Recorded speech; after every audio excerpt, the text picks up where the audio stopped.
Hey guys, Vic here. There are so many ways to store Lego minifigures. Today I'm going to show you how I build shadow boxes for my Lego minifigure collections. It's a pretty simple and cost-effective way to not only showcase your collection, but it gives you the ability for action poses with your figures.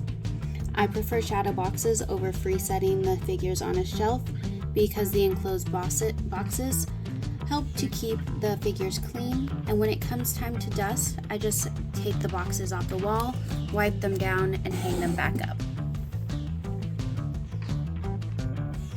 To start out this project, I unboxed and wiped down the shadow boxes and the glass. I chose the black 8x10 by 2 inch depth shadow boxes to fit more with the color scheme of my living room, but you can choose the sizes and colors that work best for you. I measure out the internal of the boxes just because even though the shadow box is an 8x10, the internal dimensions are going to be slightly off, and you need those measurements to be able to cut your base plates. I marked the back of my base plate with a Sharpie. I use my Milwaukee Fastback utility tool to make score lines through and my straight edge just to make sure everything is aligned and even and to keep that straight line. I usually will cut on a flat, sturdy surface that I'm not afraid to get cut lines in, so I'm not actually going to cut on this desk. When I'm cutting the base plate, I don't make a cut through and through. It's generally just a score line that then I can just snap the bricks apart. It's a fairly simple and easy way to do it. Sadly, with these plates, one of the lines I am cutting is straight through the studs, and so it does take a little bit more muscle. Alright, so now that that is cut, it may have a rough edge or whatnot. If it really bothers you, you can sand them down just to make them smoother, but they are going into the shadow box, so no one's gonna see if there's a little bit of a rough edge on one side.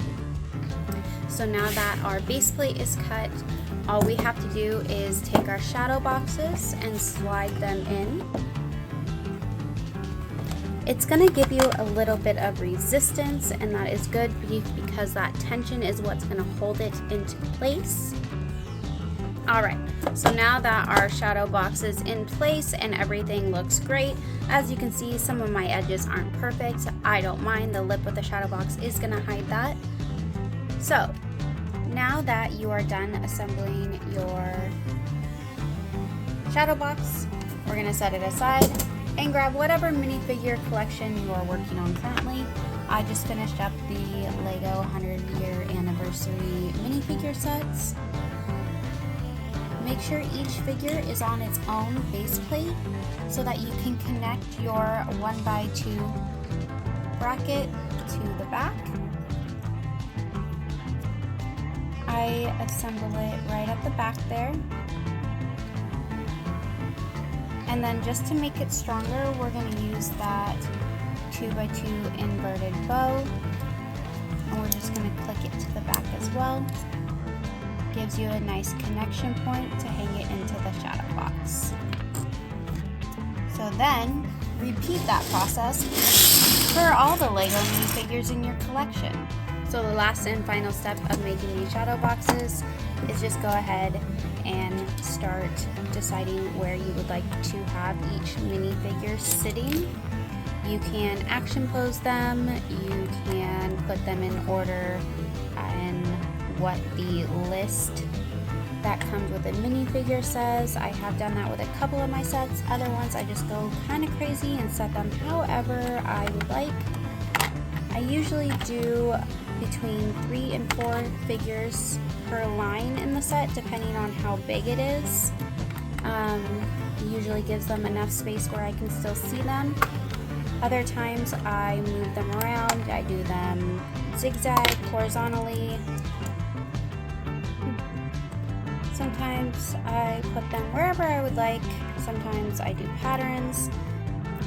I'm going to offset them just a little bit to give the minifigures a little bit more space because some of them are a little bit bigger.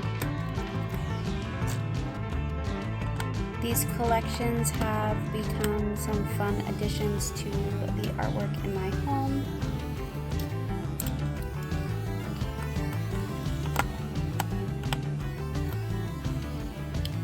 Here's a few boxes that I've done so far, just some of my favorites.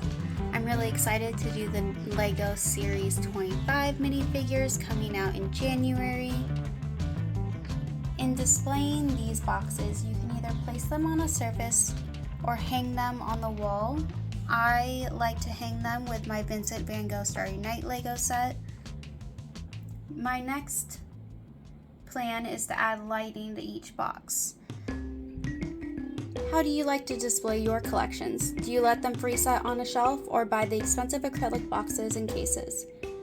If you enjoyed this video, please give it a like, ring that notification bell, and subscribe for more builds and reviews.